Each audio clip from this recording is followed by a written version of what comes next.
They may only be fictional characters, but that doesn't mean we didn't spend weeks mourning them. Welcome to WatchMojo.com, and today we're counting down our picks for the top 10 Harry Potter deaths.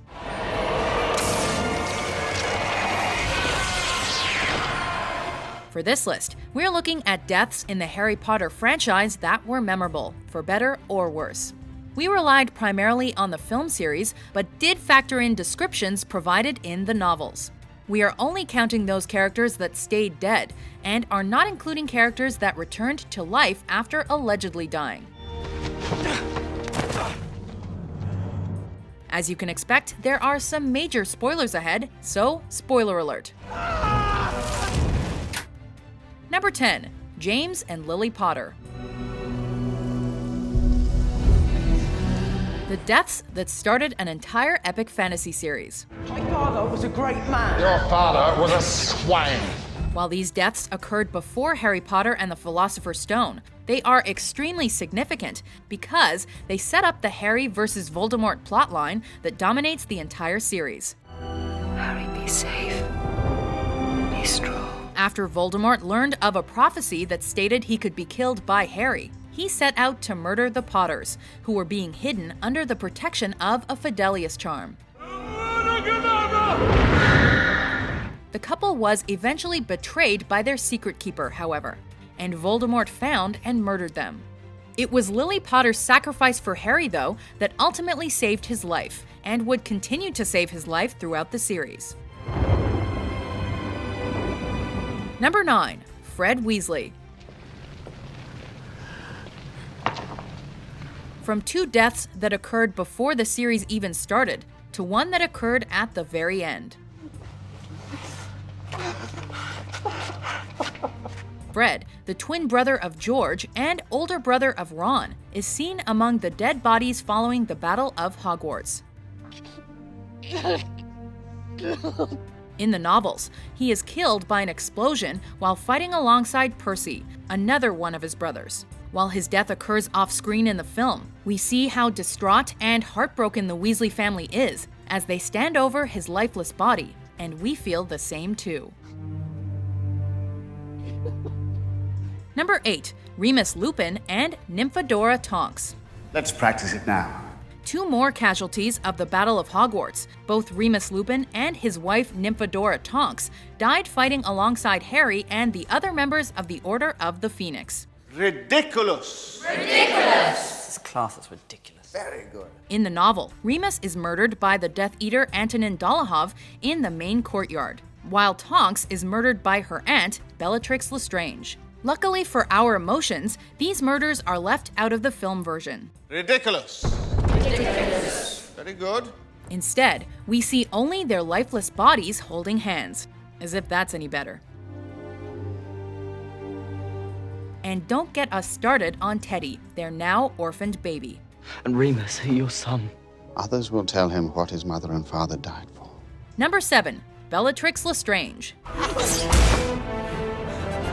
While this death might not have pulled at our heartstrings, it was disappointing all the same, mainly because Bellatrix was one of the most popular characters in the entire series, despite her allegiances. Itty bitty baby Potter. Bellatrix was Voldemort's right-hand follower during the Battle of Hogwarts, and subdued multiple characters, including her niece, Nymphadora Tonks. After barely missing Ginny Weasley with a killing curse, Molly Weasley, Ginny's mother, engages her in a duel, eventually petrifying her and smashing her body into tiny pieces. A fitting end for one of the series' most brutal villains. Number 6. Cedric Diggory. For a moment there, I thought you were going to let it get me. It could be argued that it was Cedric Diggory's death that transitioned the Harry Potter series from children's books into adult fantasy. After touching the Triwizard Cup together, both Harry and Cedric are transported to the Little Hangleton graveyard. Some game. Before the audience even knows what hit them, a formless Voldemort orders Peter Pettigrew to kill the spare. And Cedric is dead. Kill! Kill the spare! Avada Kedavra! No! Cedric! Voldemort would soon return to form, setting the stage for a much darker second half of the series. This is my boy! The image of Harry clinging to Cedric's dead body while Mr. Diggory screams still haunts us. My boy! Number 5. Dobby. Dobby's come to rescue Harry Potter, of course. Dobby will always be there for Harry Potter. The only non-human to make our list. What makes Dobby's death so difficult was that we thought for a moment he had escaped unharmed. You could have killed me! Dobby never meant to kill. Sent by Aberforth Dumbledore to rescue Harry, Hermione, and Ron after they were imprisoned at Malfoy Manor, Dobby freed Luna Lovegood, Dean Thomas, and Mr. Ollivander, and subdued Bellatrix by causing a chandelier to fall on her.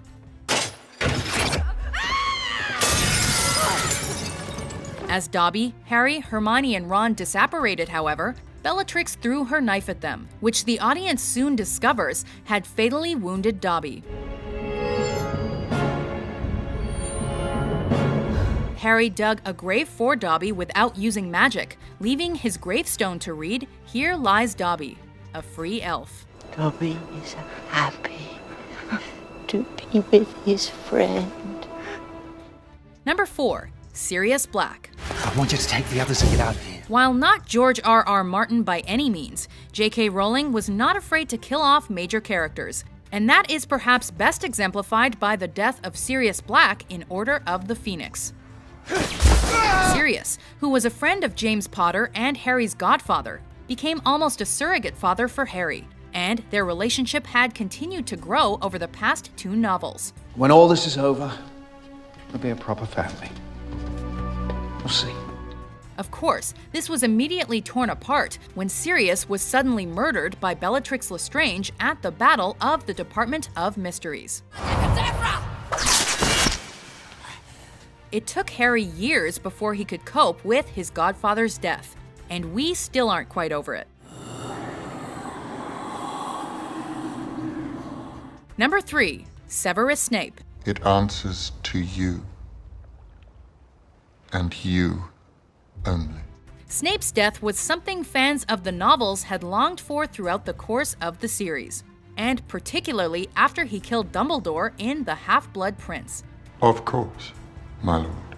Unfortunately, in a cruel twist of fate, we only discovered that Snape was actually a good guy after his death. My lord. Thinking that Snape was the master of the Elder Wand, Voldemort slashes his throat and has his snake, Nagini, finish him off in an attempt to gain control of the wand. Nagini, kill. Just as he's about to die, Snape passed his memories to Harry, revealing that he in fact loved Lily Potter and was an ally of Dumbledore the entire time. Number 2. Albus Dumbledore. I shall make it easy for you. While most people suspected this death would happen at some point in the series, it was still able to catch us off guard. Draco, years ago, I knew a boy who made all the wrong choices. After returning from the Crystal Cave, Dumbledore and Harry are ambushed by Draco Malfoy and several Death Eaters in the Astronomy Tower. I have to do this. I have to kill you. He's gonna kill me. Immobilizing Harry in a full body bind curse so he would not be found, Dumbledore calmly speaks to the frantic Draco, who has been assigned by Voldemort to kill the headmaster. Do it! Eventually, Snape arrives and does the deed for Draco. Avada Kedavra.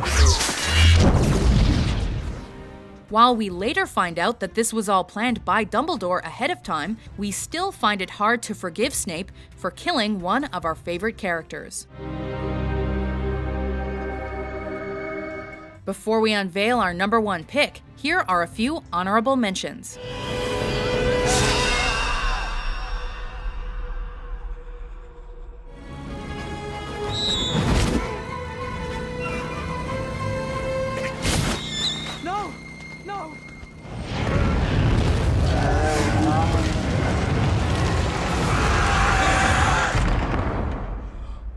Number 1. Lord Voldemort. I must be the one to kill Harry Potter. This is the death that ultimately concluded the Harry Potter saga and ensured the series ended happily. After multiple confrontations throughout the series, Harry and Voldemort come together for one last duel at the Battle of Hogwarts. While Voldemort possessed the Elder Wand, he was unaware that the wand's true owner was actually Harry.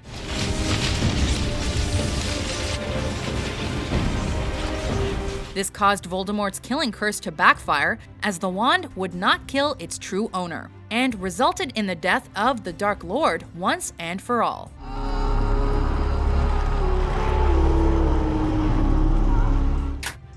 Do you agree with our list? It all fits. What do you think is the most memorable death in the Harry Potter series?